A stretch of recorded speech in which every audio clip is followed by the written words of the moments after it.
Mari kita bersatu dalam doa. Bapa dalam surga, kami bersyukur ya Tuhan, hari ini kami boleh kembali datang merayakan Sabat-Mu ya Tuhan. Kami tahu sepanjang minggu ada begitu banyak hal yang membuat kami mungkin letih, yang membuat kami berbeban berat. Tapi biarlah setiap kali kami datang menghampiri tahta-Mu ya Tuhan, kami boleh mendapatkan kesegaran, kami boleh mendapatkan true rest, istirahat di dalam jiwa kami ya Tuhan. Karena kami percaya makanan rohani kami adalah firman-Mu ya Tuhan. Sehingga kami boleh dikenyangkan oleh firman-Mu. Dan kiranya Tuhan yang memimpin, membukakan mata kami dari kebutaan rohani kami. Sehingga kami boleh mengerti apa yang menjadi rencana Tuhan ketika kami masuk ke dalam kisah besar-Mu ya Tuhan. Terima kasih ya Bapak, kami berdoa menyerahkan setiap dari kami di dalam satu nama Tuhan kami Yesus Kristus. Amin. Saudara,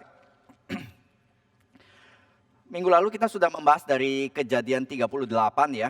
Kita sudah membahas lebih kepada konteks besarnya. Kita sudah membahas tentang bagaimana cara membacanya.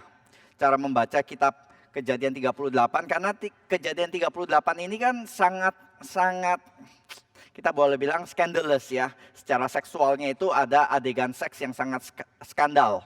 Dan itu bisa membuat kita sangat terpengaruh ke arah hal situ. Ini satu cerita yang bisa sangat gampang untuk dieksploitasi sehingga kita bisa kehilangan meaning awalnya. Kita sudah membahas minggu lalu itu, ini bukan sekedar interupsi dari pasal 37 ke 39 dan 38 berbeda sekali. Bukan, karena kita sudah bahas itu sangat-sangat dirangkai dengan indah oleh penulis. Dan kita jangan mudah untuk terdistraksi dengan urusan tentang sexual sins. Karena ini bukan satu cerita yang diberikan kepada kita sebagai moral story tentang sexual purity. Untuk kita hidup seksnya lebih baik dan kita tidak jatuh ke dalam dosa seksual. Tentu itu penting gitu. Tetapi bukan itu yang menjadi tujuan utama dari penulis. Dan juga ini bukan cerita tentang mengajarkan tentang family atau parenting atau tentang ya ini nilai-nilai kekeluargaan ya atau bagaimana mendidik anak dengan baik. Bukan itu saudara. Walaupun kita bisa belajar 1-2 hal tentang hal tersebut di dalam pasal 38 ini, tetapi garis besarnya itu bukan tentang itu. Lalu tentang apa? Maka kita harus melihatnya sekali lagi, ini adalah sangat berkaitan dengan tema-tema besar dari kitab Kejadian. Yaitu apa? Dari ayat 12 sampai 50 kita mendapati rencana besar Tuhan adalah Tuhan memilih satu orang, Abraham, yang akan lewat keturunannya itu menjadi bangsa yang akan menjadi berkat bagi banyak bangsa. Jadi kita melihat Abraham, nanti Ishak, Yakub, dan lalu Yusuf dan saudara-saudaranya. Dan sepanjang perjalanan itu keturunan-keturunan mereka hampir banyak sekali kesalahan-kesalahan manusia, dosa-dosa manusia yang mensabotase rencana kekal Tuhan. Maka bagaimana Tuhan memproteksi rencananya tetap dengan memakai orang-orang yang terbatas, orang-orang yang berdosa demikian. Dan ini akan menjadi penekanan besar daripada ayat dari pasal 38 dan juga pasal-pasal sebelumnya. Dan kita mendapati di minggu lalu kita melihat siapa yang akhirnya menyelamatkan covenant Tuhan, perjanjian Tuhan dengan manusia di pasal 38 ini. Tidak diduga-duga adalah si Tamar, perempuan kafir yang melakukan hubungan seksual yang tidak wajar ini. Dan hari ini kita akan melihat lebih dalam, lebih detail drama dan karakter development, perkembangan karakter dari Yehuda dan Tamar. Karena kita akan melihat dua-duanya itu orang yang punya masa lalu yang kelam, tetapi dua-duanya juga ditransformasi oleh Tuhan dan ada kisah good news di dalam cerita mereka. Saudara, saya ingat waktu itu pernah baca satu kisah ya. Satu kisah simple, tapi itu sangat membekas gitu. Cerita tentang seorang anak kecil yang bekerja waktu itu di daerah pertambangan. Jadi seringkali ada orang-orang itu ya mandor-mandor datang, dia perlu berapa kuli, lalu dia lihat siapa-siapa ini yang bisa bekerja, dia perlu 5 ya dia panggil 5 gitu.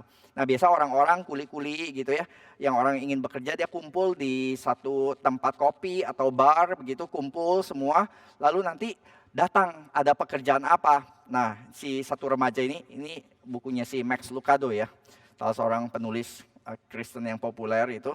Nah, dia bilang dia waktu remaja, dia cara dapat uangnya adalah salah satu dengan begitu. Dan dia itu karena masih kecil, masih ingusan dibanding yang lain-lain yang keker-keker gitu, yang lebih berpotensi untuk menghasilkan lebih banyak tenaga, ya dia termasuk yang ringkih, yang kecil gitu. Dan dia akhirnya berteman dengan satu orang tua yang setengah baya gitu, yang sudah agak tua gitu ya, yang profesional, yang berpengalaman tapi ya sudah agak lemah begitu ya, sudah mulai menjelang kakek-kakek begitu. Nah, dia selalu melihat dirinya sama si ini tuh sama gitu, walaupun beda umurnya jauh banget. Saya ini terlalu kecil, kamu ini kurang pengalaman. Saya punya tenaga tapi kurang pengalaman. Kalau kamu ini sudah agak tua, banyak pengalaman tapi kurang tenaga. Jadi kita ya setengah-setengah begitu. Dan orang kan maunya yang full ya, bukan yang setengah-setengah macam mereka berdua ini. Jadi seringkali kalau ada pemilihan kita perlu 7 dari 10 begitu. Kita perlu 8, ya 2 ini selalu mereka yang tersisihkan. Jadi ya mereka sudah expect lah kita ini selalu second class, lower class, kita tahu diri lah. Jadi ya mereka selalu tunggu sampai nanti ada mandor lagi yang datang, yang memanggil. Tapi kadang-kadang ya itu pagi-pagi mandor datang sudah kumpulkan pergi dengan pekerja-pekerja sisa mereka. Kadang-kadang pulang tanpa ada pekerjaan. Satu siang ya mereka datang kembali, lalu nunggu sampai jam makan siang. Biasa kalau udah jam makan siang ya sudah nggak ada kerjaan. Berikutnya siap-siap beres-beres pulang. Tapi waktu udah siap-siap pulang ada satu truk kecil minivan datang dan dia berkata, kalian ada kerjaan? Nggak ada? Oke, loncat sekarang masuk ke dalam. Wah, tanpa nunggu lagi mereka berdua langsung masuk ke belakang dan si Max, ya Old Max ini berkata, ini ya Ben ya si Old Ben ini kata sama si remaja Max ini ya, akhirnya ya kita dapat ya, sure feel good to be chosen. Rasanya tuh puas banget ya, kita bisa ikutan dipilih, kita bisa ikutan dipilih, kita bisa ikutan masuk gitu. Selama ini susah banget gitu, orang-orang lain itu yang selalu lebih duluan dipilih, yang lebih duluan masuk gitu. Dan kita enggak gitu. Nah hari ini tema kita tentang Tamar ya. Tamar itu kita kasih deskripsi di dalam desain kita itu adalah the unwanted woman that Judah needs. Si wanita yang tidak diinginkan tetapi yang diperlukan oleh Yehuda. Nah, seringkali nanti kita akan masuk lebih dalam lagi, kita akan melihat Tamar ini adalah ya tipe wanita yang tidak diinginkan gitu ya. Yang bisa disingkirkan, yang bisa dikesampingkan. Maka kita akan masuk ke dalam karakter development-nya Tamar dan juga Yehuda. Yang pertama kita mau bahas ya adalah Tamar yang misery, yang menghadapi misery itu apa ya? Menghadapi nestapa ya, menghadapi gundah gulana. Ini karena apa? Karena ada Yehuda yang buta, Judas blindness dan Tamar's misery. Kita coba bayangkan ya saudara, Tamar, Yehuda datang dari Israel, dia meninggalkan keluarganya, dia datang ke tanah yang asing di Kanaan, lalu dia menikah dengan perempuan Kanaan, anak dari Shua dikatakan, dia punya 3 anak, lalu dia mencarikan mantu untuk anak yang pertama yang bernama bernama Tamar di sini ya. Mungkin di awal-awal seperti biasa kita sudah lihat ya kemarin, Yehuda kenapa kabur ya dari meninggalkan keluarganya, meninggalkan tanah perjanjian, meninggalkan umat perjanjian, meninggalkan keluarganya, dia mau mulai new beginning. Nah, new beginning always exciting, saudara. Saudara bayangkan kalau sudah bekerja lama di perusahaan, sudah bosen, sudah muak dengan politik kiri kanan, dengan kolega-kolega yang lama. Aduh, udah 4 deh dengan perusahaan lama ini. Saya pengen cari perusahaan yang baru. Dan saudara pindah ke perusahaan yang baru, wah segala sesuatu exciting, segala sesuatu terlihat lebih baik. Sampai kapan saudara? Tunggu aja lebih lama dan saudara akan mendapati ada tantangan-tantangan yang juga berat, yang juga mungkin membuat saudara juga ini lagi ya, menghadapi kesulitan-kesulitan seperti sebelumnya. Jadi baru sih selalu ada excitement-nya di depan. Tapi just wait, tunggu aja. Nanti akan ada kesulitan-kesulitan yang menyusul. Sama di sini si Yehuda juga demikian. Lalu Tamar ketika menikah mungkin juga exciting ya. Wih, menikah dengan orang asing gitu. Dengan blasteran, nanti anaknya blasteran. Wih, keren gitu ya. Ini seru banget gitu. Ya seru di awal, tapi setelah itu dia menikah dengan suami pertama yang bernama ya, anak pertama dari Yehuda, yang dikatakan apa? Jahat di mata Tuhan lalu dihukum mati oleh Tuhan sendiri. Dan kita tidak tahu saudara, misery, kesulitan yang dihadapi Tamar di dalam pernikahan yang pertama itu bagaimana. Tapi yang pasti kita bisa tahu ya, menikah dengan orang yang jahat, dan jahat itu relatif ya, bisa jahat apa. Tapi kalau ini dibilang jahat di mata Tuhan, ya kita sudah bisa expect memang jahat orangnya. Ini nggak bisa kita bilang jahat relatif, ini confirm jahat gitu. Kita nggak ditulis kejahatannya apa. Tapi kita mungkin bisa membayangkan KDRT mungkin di dalam rumah tangga. Dan saudara, bagaimana seorang wanita menghadapi KDRT di dalam rumah tangga. Dan itu nggak gampang saudara. Dan bagi istri menghadapi suami yang KDRT atau menghadapi selingkuhan gitu ya, suka jajan suaminya, betapa sulitnya ya hidupnya gitu. Mungkin dia akan merasa lebih baik nggak nikah ya dibanding nikah tapi masuk ke dalam neraka seperti begini. Dan mungkin dia menantikan kapan bisa keluar dari neraka macam begini. Dan ternyata dijawab gitu ya, itu mati. Wah, melegakan kan ya. Ini lepas dari beban mental, bebas dari penderitaan fisik. Tapi saudara, jadi janda pada zaman itu sama jadi janda di zaman sekarang, ini agak beda konteksnya ya. Sangat berbeda situasinya gitu. Di zaman sekarang, wanita bisa menjadi janda dan hidup baik-baik saja. Bisa tetap bekerja dan mempunyai bisnis yang maju dan menjadi janda pada saat itu, di konteks pada zaman waktu itu, apalagi tidak punya anak, wah itu posisi wanita yang sangat-sangat vulnerable, sangat-sangat rawan. Kenapa saudara? Karena wanita pada zaman itu dianggap sebagai milik.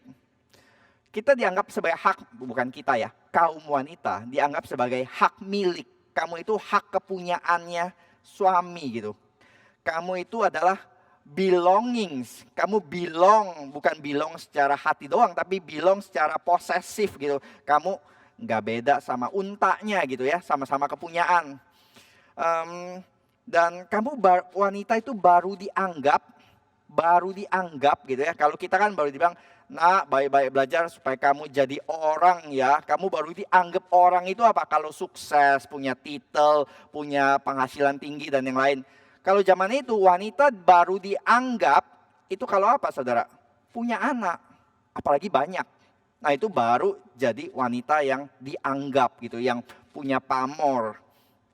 Karena itu anak pada waktu itu bagi seorang wanita ya, bagi seorang istri, anak itu adalah lambang status. Sama seperti Lea bangganya setiap tahun beranak itu bukan kayak sekarang gila kayak babi setiap bulan beranak gitu. Lu pikir gua pabrik apa setiap bulan lahir terus. Kalau di sini kan kita langsung bilang gile dilempar ini aja celana dalam aja hamil gitu katanya.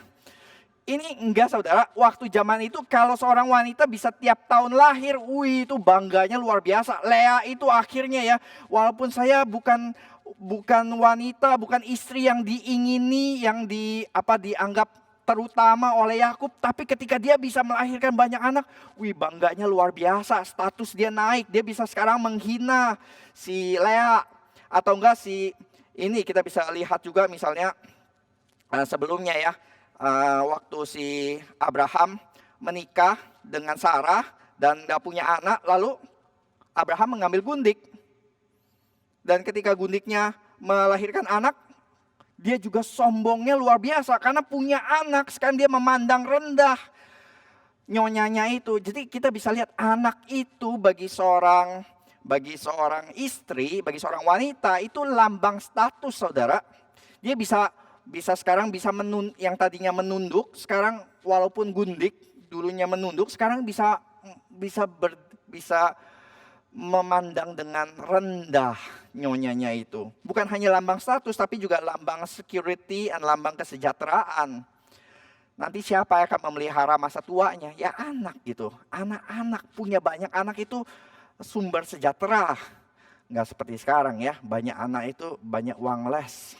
Banyak anak itu banyak popok yang harus dibeli. Tapi waktu itu adalah tenaga kerja, saudara. Itu artinya adalah punya banyak manajer di masa depan. Bukan hanya lambang status, lambang kesejahteraan, tapi juga lambang meaningful life.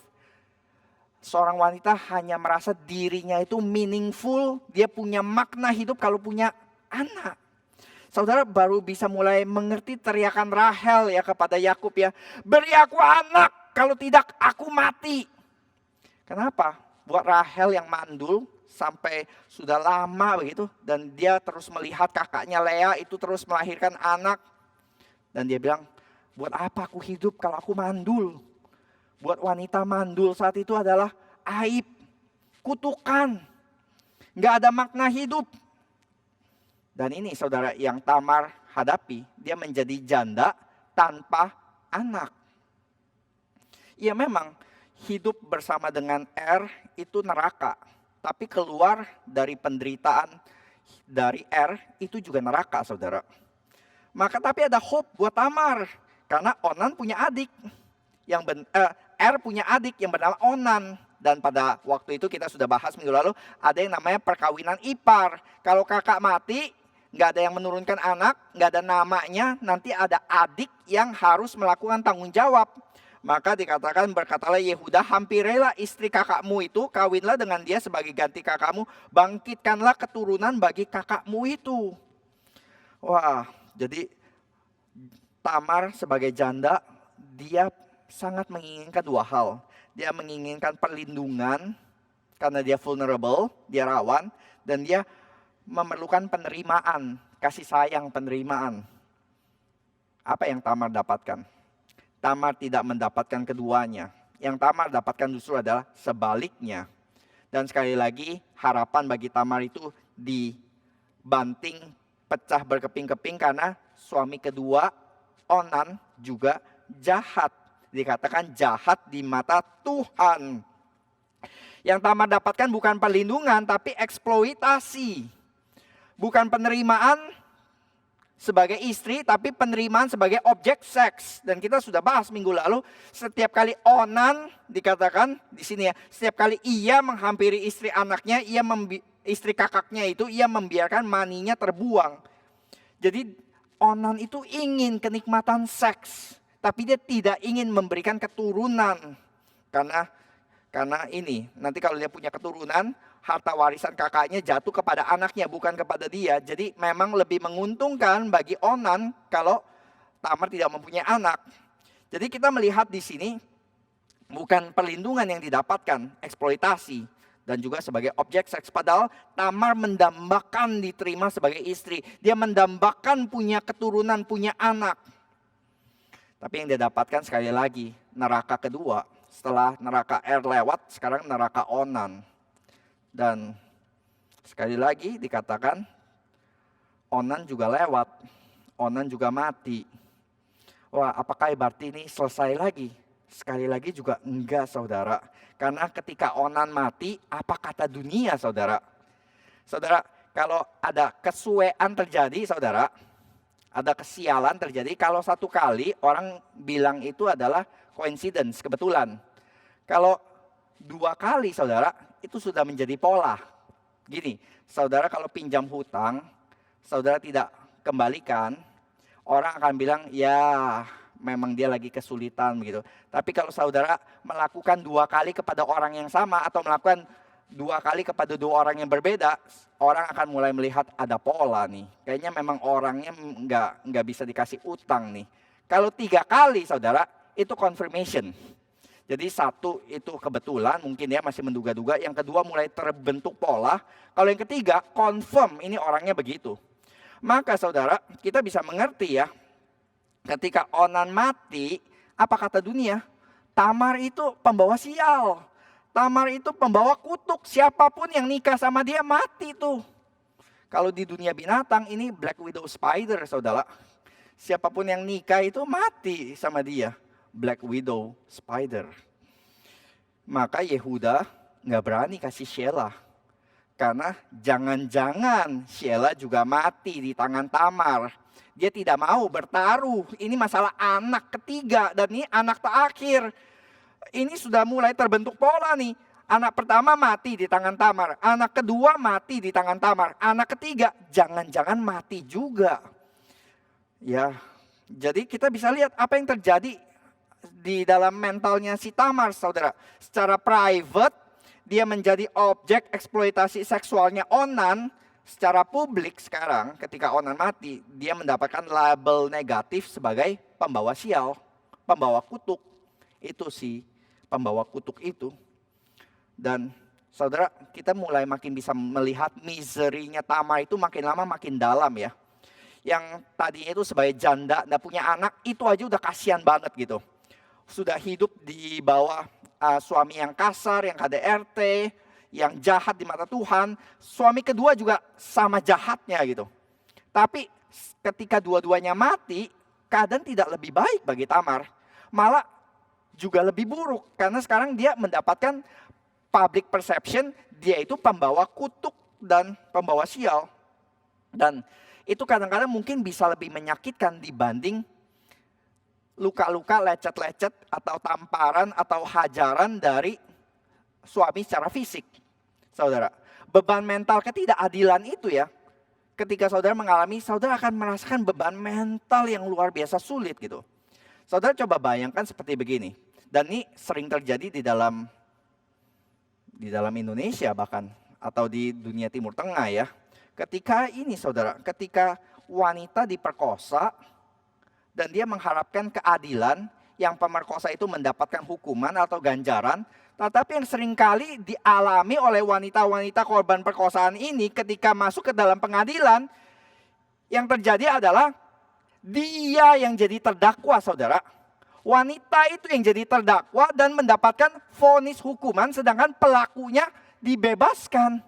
Wah saudara, kalau mengalami di dalam posisi dengan demikian ya, sudah dizolimi, sudah diperkosa, sudah merasakan ketidakadilan, sekarang di tempat pengadilan yang harusnya mendapatkan keadilan, dia mendapatkan ketidakadilan. Wah itu beratnya bagaimana, kita nggak bisa bayangkan saudara, kondisi hati seorang Tamar. Maka ketika mati, Onan mati, siapa yang harusnya menjadi guardian bagi si Tamar, si janda tanpa anak ini?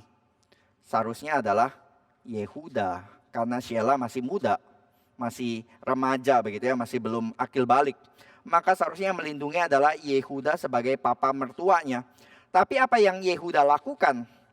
Di ayat 11, lalu berkatalah Yehuda kepada Tamar menantunya itu, tinggallah sebagai janda di rumah ayahmu sampai anakku Shelah itu besar. Sebab pikirnya, jangan-jangan ia mati seperti kedua kakaknya itu. Maka pergilah Tamar dan tinggal di rumah ayahnya. Sebab pikirnya, jadi kita dapat membaca pikirannya Yehuda yang Tamar tidak tahu. Jadi Tamar masih pergi ke rumah orang tuanya dengan harapan akan diberikan Shelah. Jadi saudara mulai bisa melihat di sini ya, kita punya informasi lebih banyak daripada Tamar dapatkan. Jadi Tamar pulang ke rumah orang tuanya dengan satu pengharapan, tapi pengharapan palsu. Bahwa dia satu saat dia akan mendapatkan Shelah. Dan saudara, menyuruh seseorang tinggal sebagai janda di rumah ayahnya, itu artinya sama dengan mengusir. Dan sekali lagi, ini artinya apa saudara? Tamar feel unwanted. Sama Onan, unwanted. Sama unwanted. Sama Yehuda juga unwanted. Dan perhaps kalau dia pulang ke rumah, wah akan diterima kan papa mama sendiri. Belum tentu saudara. Karena pada zaman itu kalau sudah dibeli gitu ya, sudah dibeli, kamu sudah didapat uang uang kawin, ya sudah kamu sudah menjadi miliknya Yehuda.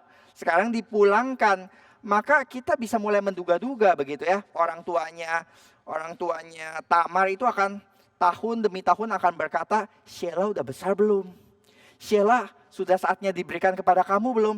ya tunggu lama, mungkin Papa Yehuda masih tunggu gitu ya. Tapi tahun demi tahun berganti dan kita tahu Sheila itu sudah memasuki usia yang pas gitu ya, usia yang harusnya bisa untuk menikah, tapi tidak kunjung diberikan.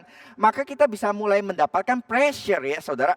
Pressure seperti pressure yang mungkin orang-orang yang sudah umur sekian lalu terus ditanya kapan kawin, kapan punya pacar, kapan punya pasangan. Tapi yang Tamar dapatkan pressure-nya itu bukan kapan ini ya, kapan kawin, tapi ya betul, kapan kawin lagi dengan Sheila, kapan kamu keluar dari rumah. Walaupun perkataannya nggak demikian ya, ini demi kebaikan kamu loh Tamar, kamu harusnya cepat desak papa mertuamu itu supaya Sheila diberikan kepada kamu. Ini kan demi kebaikanmu.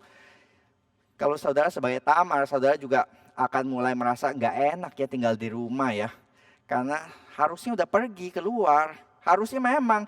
Jadi ada desakan untuk keluar, tapi di situ belum ada tarikan untuk masuk. Jadi di mana dia di posisi yang ya saudara kalau misalnya di dalam company, saudara tahu bos udah nggak perhatiin saudara, udah pengen kalau bisa lu keluar tapi gue nggak mau pecat lu. Karena kalau pecat harus kasih pesangon.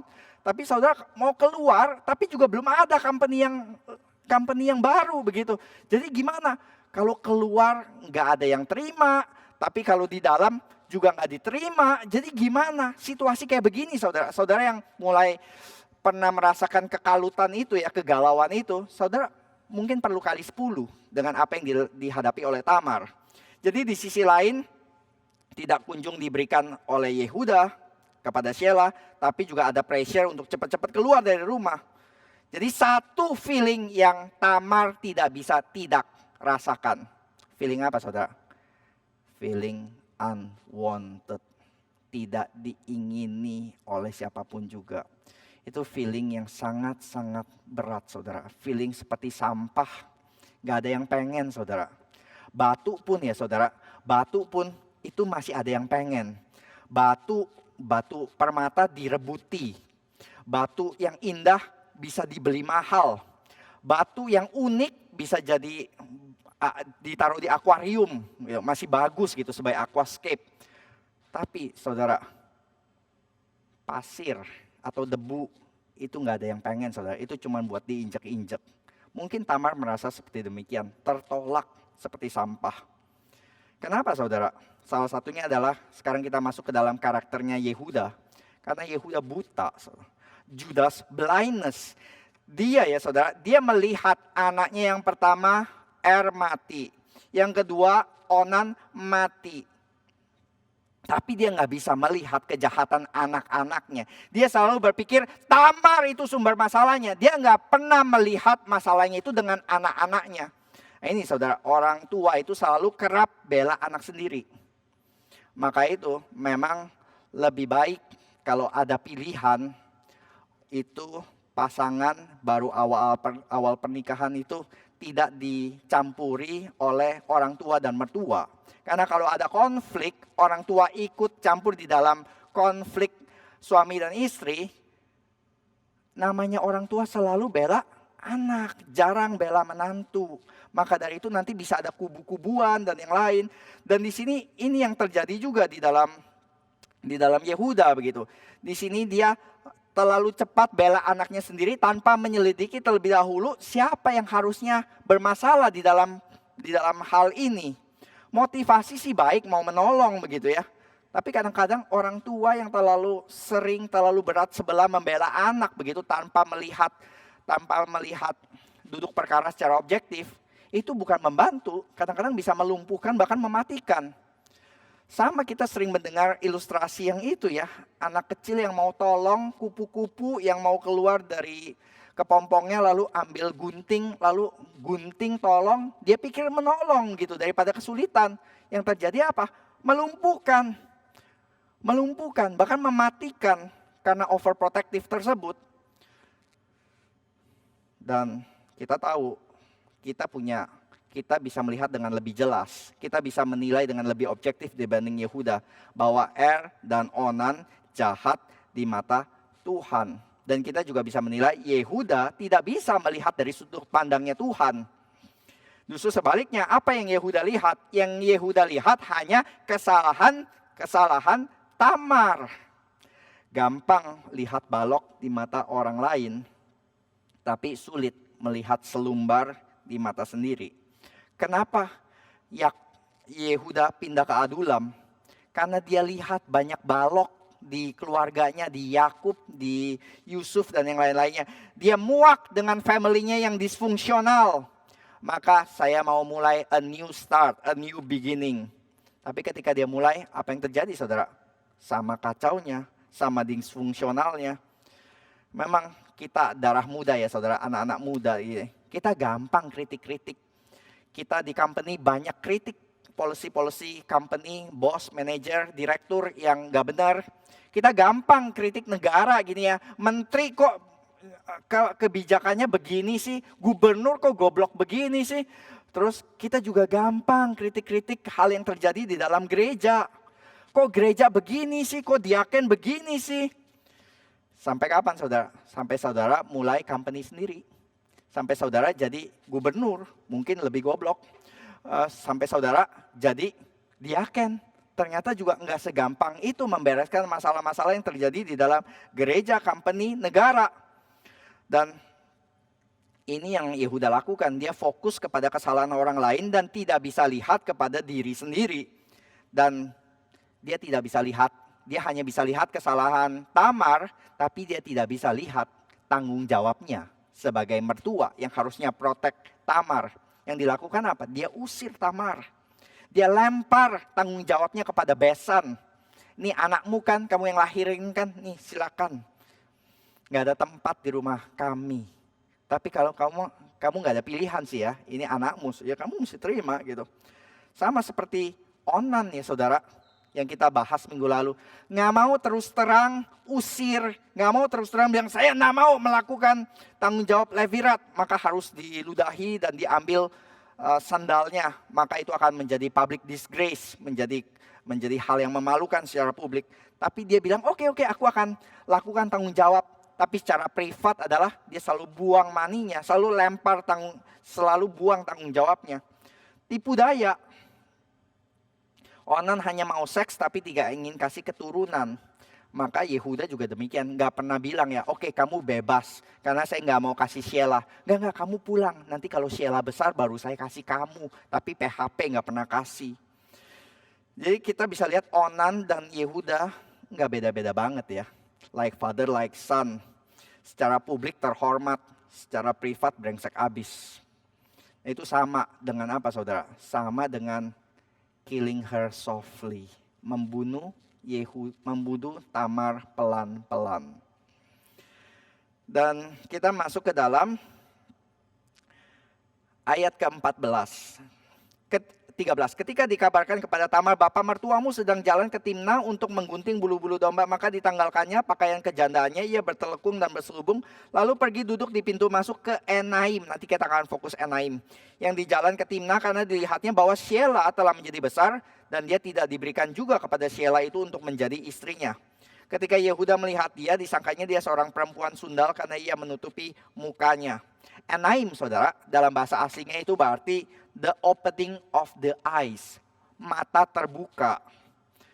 Tapi kontrasnya, lucunya, paradoksnya ya saudara. Ironisnya, kita nggak bilang paradoks. Ironisnya di sini adalah di tempat yang harusnya mata terbuka, Yehuda tidak bisa mengenali Tamar. Dia melihat Tamar bukan sebagai menantu, dia melihat Tamar sebagai pelacur.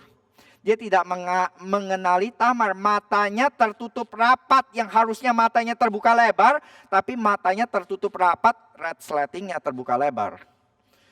Tamar sepertinya tahu ketika dia menukar busana ini, busana kejandaannya dan bertelekung, berselubung, dia tahu siasat ini akan berjalan lancar.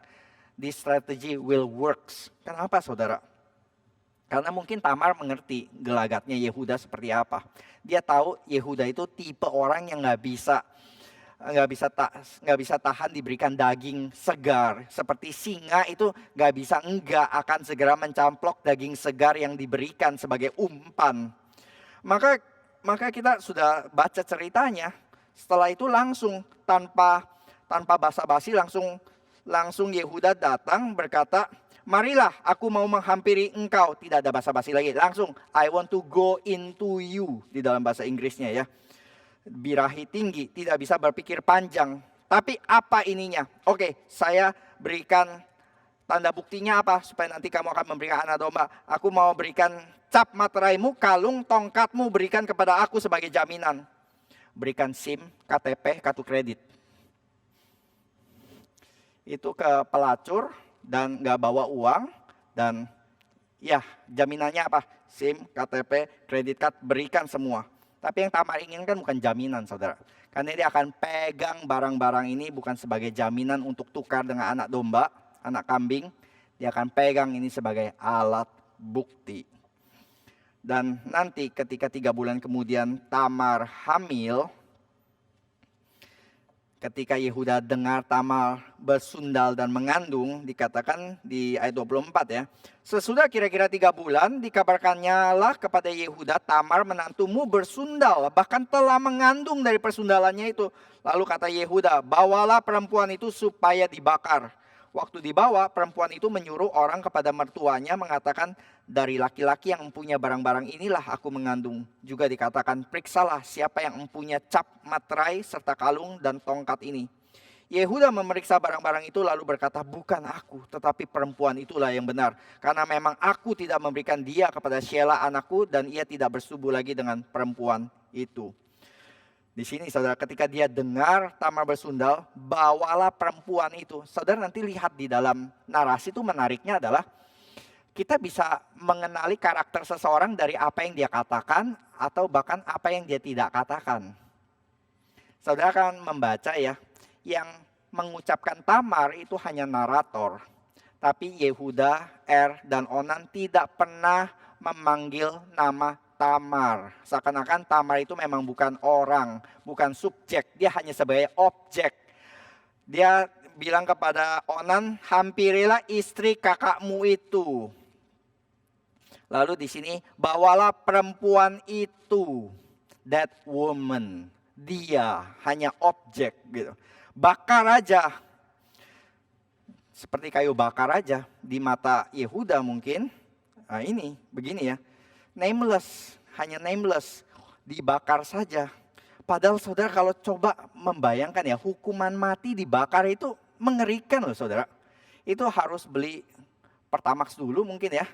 Harus siapkan kayu bakar, harus ikat supaya nggak bisa kabur. Dan itu mengerikan banget hukuman bakar. Dan ini hukuman yang kelewat batas saudara. Tidak proporsional dengan dosanya. Di dalam hukum Taurat, hukuman Tamar itu ya maksimal itu rajam batu, bukan dengan dibakar. Jadi kita bisa melihat di sini ya dari keputusan dari perkataannya Yehuda, apa sikapnya Yehuda kepada Tamar. Sama sekali tidak ada penggembalaan, sama sekali yakin, coba selidiki dulu. Nggak ada saudara, nggak ada, itu langsung otomatis. Nggak ada, bener gak, yakin gak, coba selidiki lebih jelas lagi, jangan sampai salah ya. Enggak saudara, setelah dengar perkataan tersebut langsung bilang, ini justru momen yang ditunggu-tunggu untuk mengenyahkan rongsokan yang sudah jadi penghalang masa depan. Saudara, ini saudara ya, coba bayangkan saudara sebagai Yehuda. Saudara sudah janji mau kasih Shelah kepada Tamar. Tapi sudah di dalam benak itu nggak mau kasih Shelah karena nanti mati lagi Shelah gitu. Tapi udah kadung janji. Tapi gimana? Maunya nanti Shelah dikawinkan dengan wanita yang lain. Tapi gimana dengan janji yang ini? Ya bisa sih dikawinkan aja sebodoh amat dengan Tamar. Tapi kan masyarakat tahu bagaimanapun juga nanti reputasi saya sebagai bapak mertua rusak juga. Besan juga tahu gitu. Orang-orang kampung tahu. Jadi bagaimana? Ya sudah. Cara terbaik adalah kalau Tamar lewat. Kalau Tamar raib dari bumi ini. Dalam satu film, saudara, Infernal Affairs ya. Yang Andy Lau itu loh. bos mafianya berkata ya, karena dia ada satu samar menyamar begitu.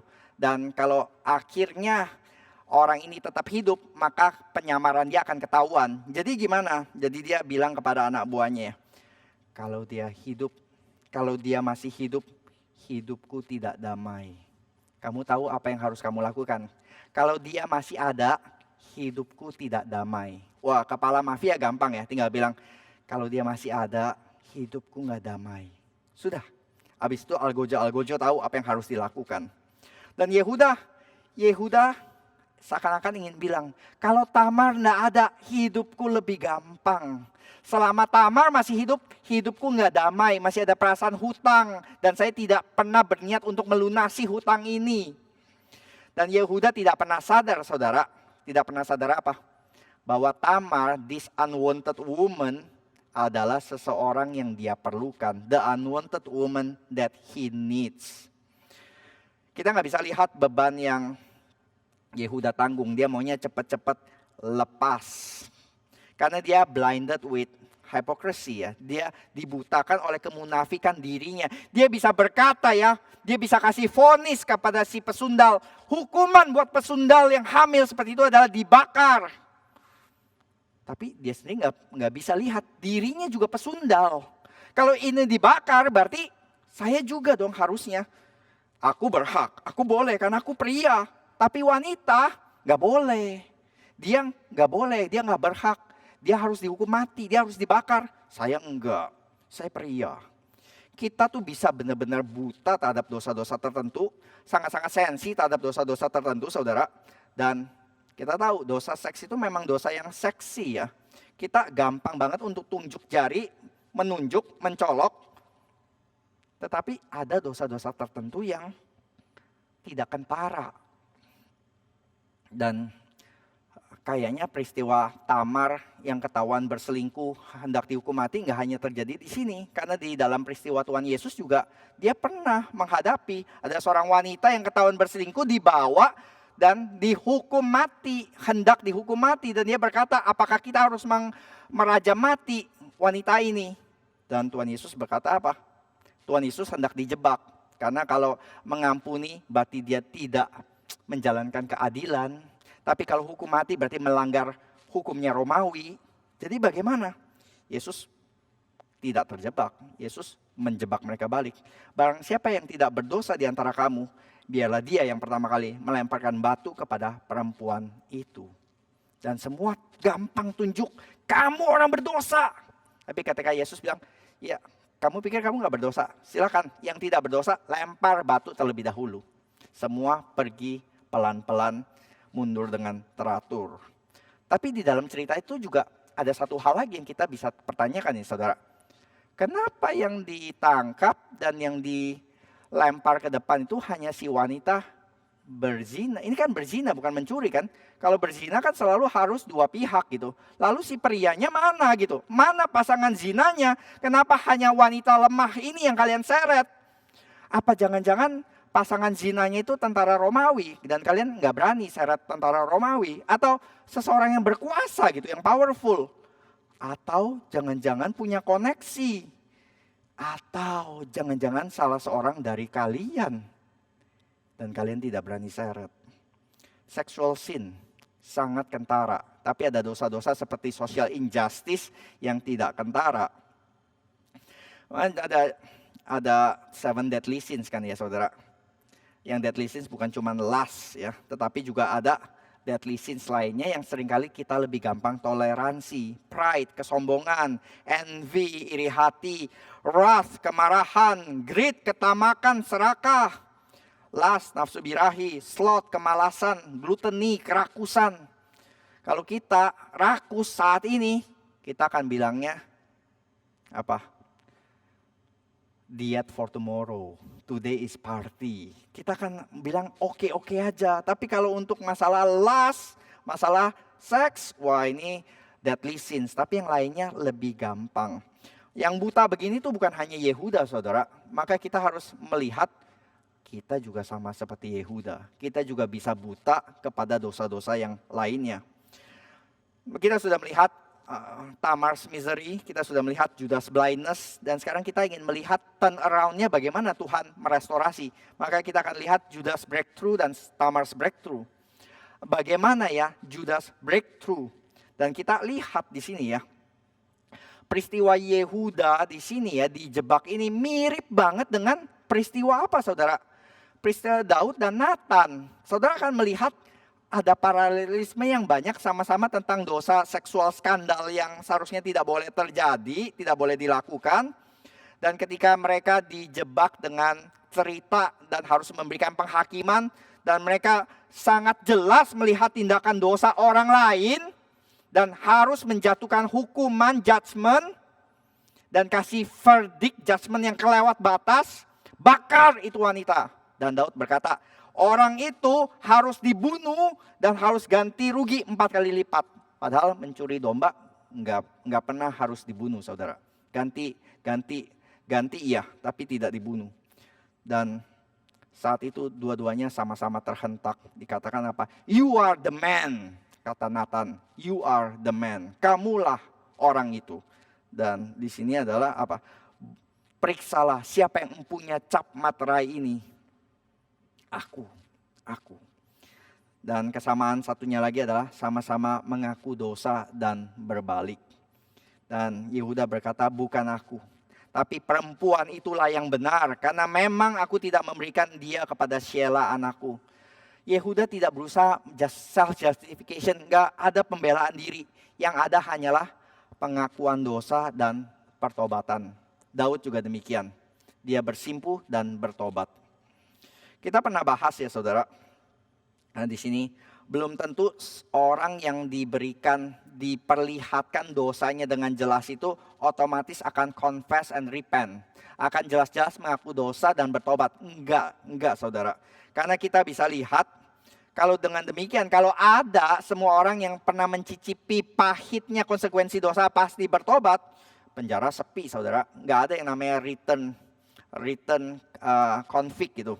Nggak ada yang namanya rehab itu jatuh lagi. Nggak ada yang namanya kasino itu berulang-ulang bisa menangguk profit dari orang yang sama.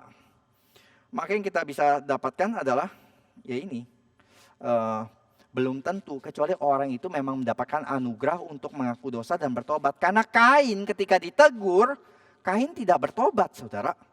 Maka belum tentu ketika kita mencicipi pahitnya konsekuensi dosa itu pasti orang itu akan bertobat. Menyesal yes, tapi penyesalan bukan pertobatan. Tapi yang kita lihat di dalam diri Yehuda adalah pertobatan. Dan kita bisa melihat Yehuda adalah saksi dari God's amazing grace. Dari kasih karunia Tuhan yang luar biasa besar. Saudara akan lihat Yehuda tuh gagal di dalam berbagai level. Dia gagal sebagai anak perjanjian, sebagai anak Torah. Dia gagal saudara. Kenapa? Karena dia meninggalkan tanah perjanjian, meninggalkan umat perjanjian, kawin campur. Berusaha mensabotase benih yang murni. Dia gagal sebagai ayah. 2 anaknya jahat di mata Tuhan dan dia membela. Dia gagal sebagai mertua karena dia menipu Tamar, menantunya, kasih PHP terus-menerus. Tapi satu hal yang tidak gagal. Tuhan tidak gagal membentuk Yehuda menjadi alat di tangannya. Karena nanti kita akan lihat breakthrough karakter Yehuda yang benar-benar ditebus di pasal-pasal berikutnya nanti. Nah sekarang kita akan fokus kepada Tamar saudara. Tamar breakthrough.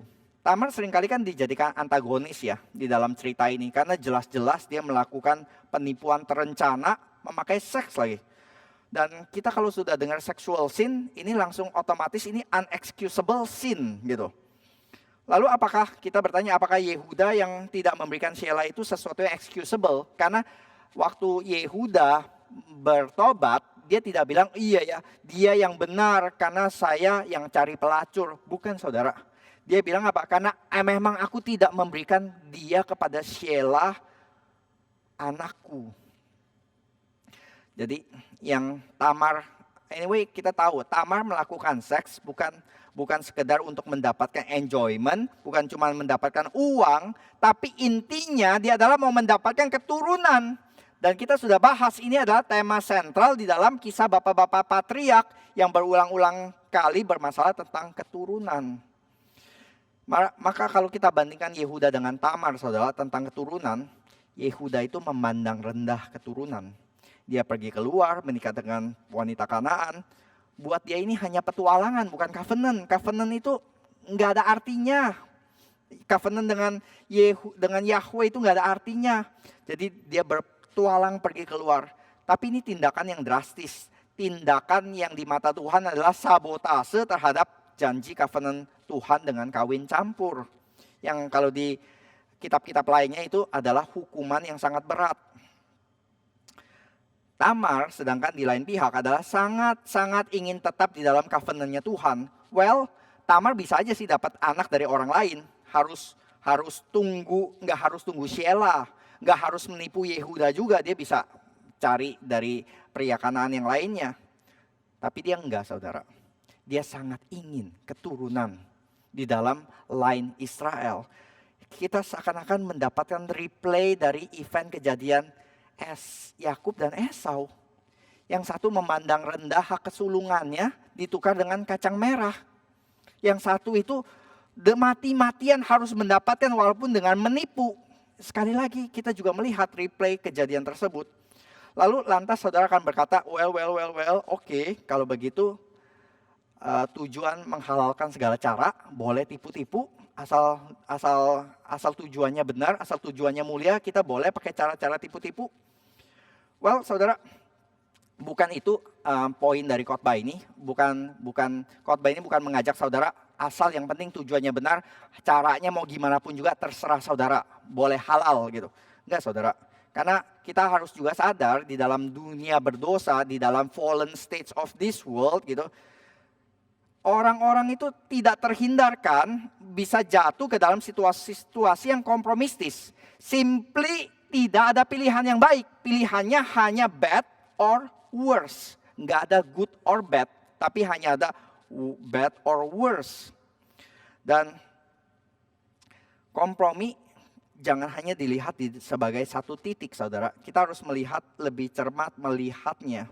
Siapa yang melakukannya, di dalam kondisi bagaimana, konteks bagaimana. Saya teringat untuk bisa lebih explore poin kompromi ini. Pendeta Jethro itu di salah satu masterclass dia membahas topik kompromistis di masterclass, saudara. Dan dia membahas gini. Dia bilang Esther itu adalah seorang yang sangat kompromistis. Dia tidak pernah memberitahu tentang namanya. Dan dia tidur one night stand with the king gitu. Dan dia juga ya menyembunyikan semua identitas keyahudiannya supaya bisa menjadi salah satu kandidat bagi Ratu Ahasiweros gitu. Jadi kita bisa lihat ini orang-orang yang sangat-sangat kompromistis. Lalu tapi kita bisa lihat nanti cerita akhirnya Tuhan memakai Esther yang harusnya nggak bisa dong. Mestinya Tuhan pakai orang-orang seperti Daniel dan 3 kawannya. Kan kondisinya sama itu. Sama-sama di tanah asing, sama-sama harusnya Esther bisa berkata dong seperti Daniel ya. Aku tidak mau kompromi. Beri aku makan yang bukan dari makanan raja yang tidak dipersembahkan kepada idol. Itu identitas jelas, saudara. Aku pengikut Yahweh. Esther kan enggak. Esther itu kompromistis. Dan kita bisa lihat Tuhan pakai Daniel, Tuhan juga pakai Esther.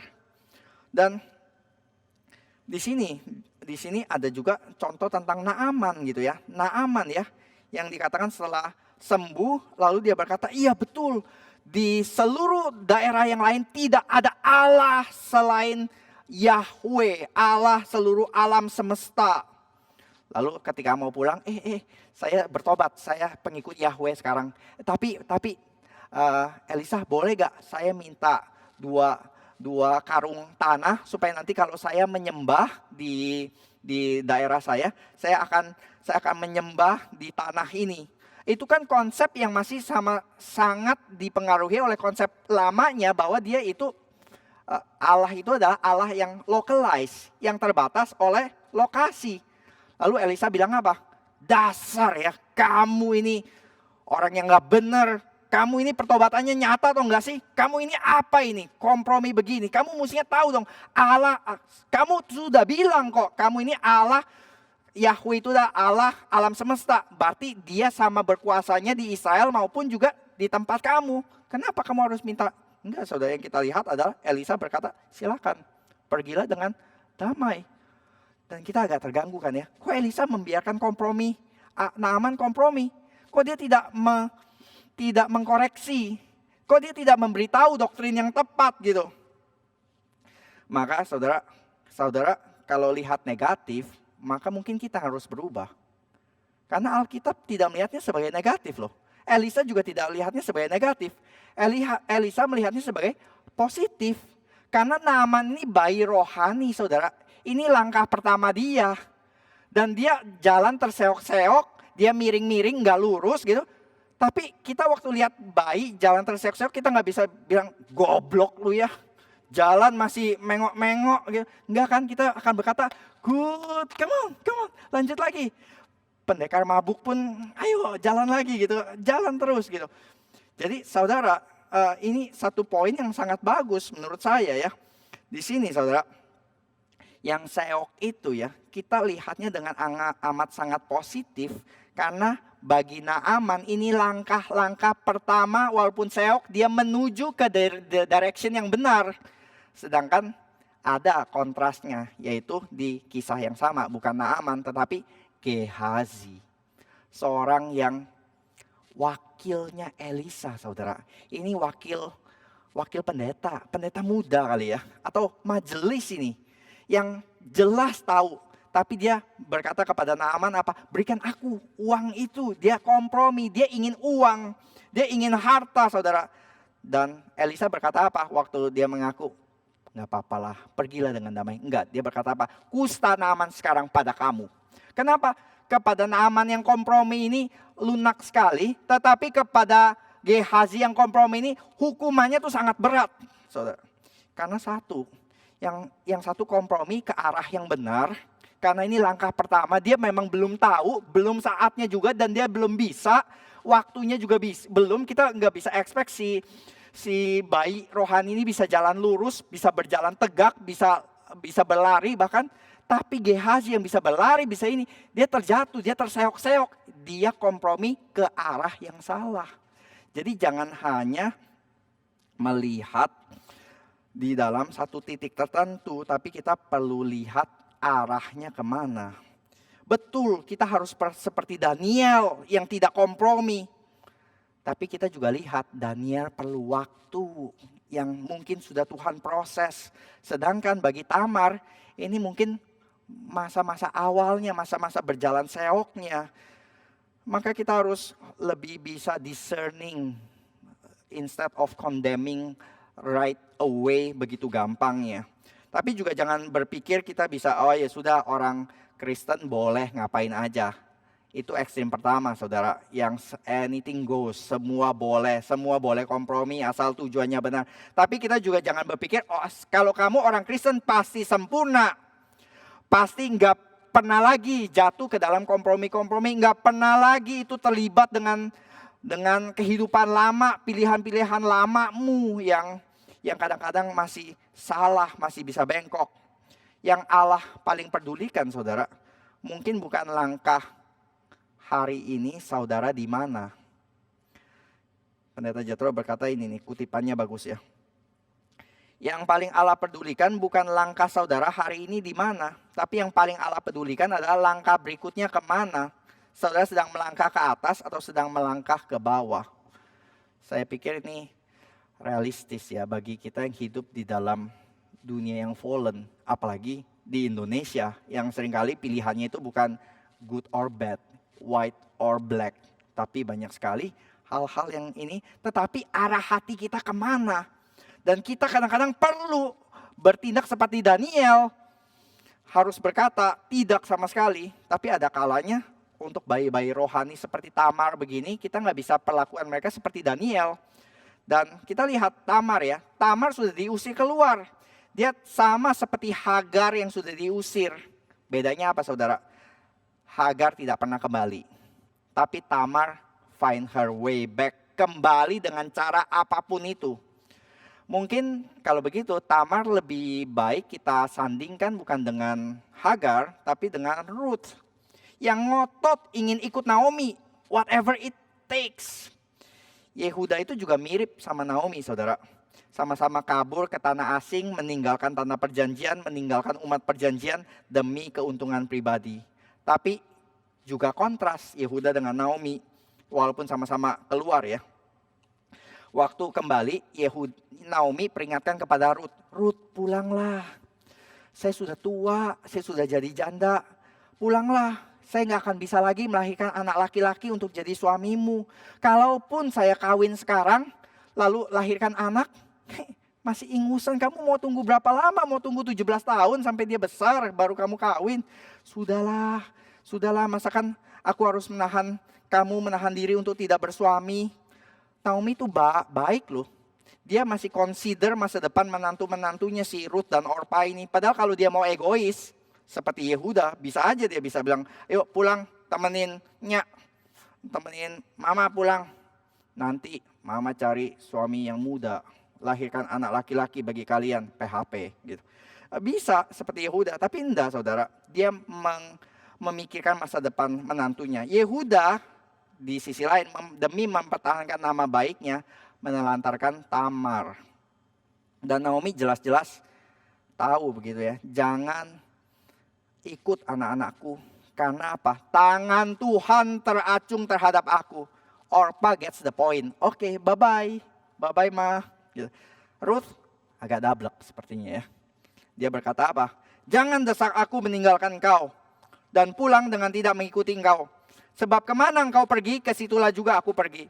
Di situlah juga aku bermalam. Bangsamulah bangsaku. Allahmulah Allahku. Sampai maut memisahkan kita.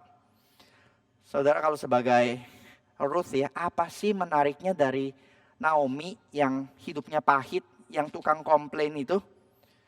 Mungkin yang Ruth lihat, si wanita Moab itu ya, bukan hanya Naomi, tetapi Allahnya Naomi. Apa sih yang membuat Ruth itu mau ikut ke Israel? Ya ini, kayaknya adalah dia melihat Allah yang manis, Allah yang besar. Dan Tamar juga, ketika kita kembali di sini, Tamar di ayat 27 sampai 30 saya bacakan, pada waktu perempuan itu hendak bersalin, nyatalah ada anak kembar dalam kandungannya. Ketika ia bersalin, seorang dari anak itu mengeluarkan tangannya, lalu dipegang oleh bidan, diikatnya dengan benang kirmizi, serta berkata, ini yang lebih dahulu keluar. Ketika anak itu menarik tangannya kembali, keluarlah saudaranya laki-laki, dan bidan itu berkata, alangkah kuatnya engkau menembus keluar. Maka anak itu dinamai Peres. Sesudah itu keluarlah saudaranya laki-laki yang tangannya telah berikat benang kirmizi itu, lalu kepadanya diberi nama Zerah. Peres artinya breakthrough, menembus keluar. Sebelumnya kita lihat ya, Yakub itu dilahirkan bungsu, tapi punya semangat ingin jadi sulung. Dan dia berusaha dengan cara apapun menjadi si sulung, dengan cara menipu sup kacang merah, dengan menipu apapun begitu. Dan dia tidak pernah bisa. Tetapi Peres di sini berhasil melakukan apa yang Yakub gagal lakukan, yaitu apa? Menembus keluar. Peres breakthrough. Tapi juga menjadi breakthrough-nya Tamar. Karena anak hasil hubungan dengan Yehuda ini nanti menjadi nama yang masuk di dalam silsilah Raja Daud dan Tuhan Yesus Kristus. Maka seharusnya Yehuda di sini saudara harusnya bersyukur. Dia mempunyai Tamar yang membebaskan dia. Yang membuat dia itu enaim, matanya terbuka dari ikatan dosanya, kebutaannya. Walaupun harus dengan cara yang scandalous.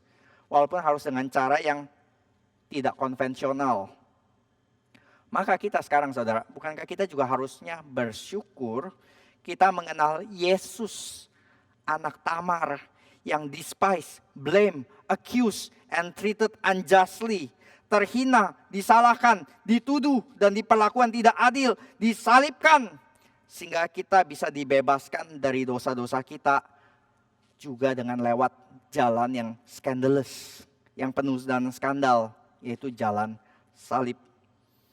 Dan kita bukan hanya dibebaskan dari dosa-dosa kita, saudara, tapi nama kita juga tercantum di dalam kitab kehidupan menjadi anak-anak Allah. Maka saudara, kalau tadi di awal satu perumpamaan ceritanya adalah Ben and Max berkata, "It feels good to be chosen. It feels good to be inside." Enak ya bisa dipilih, enak ya bisa masuk ke dalam.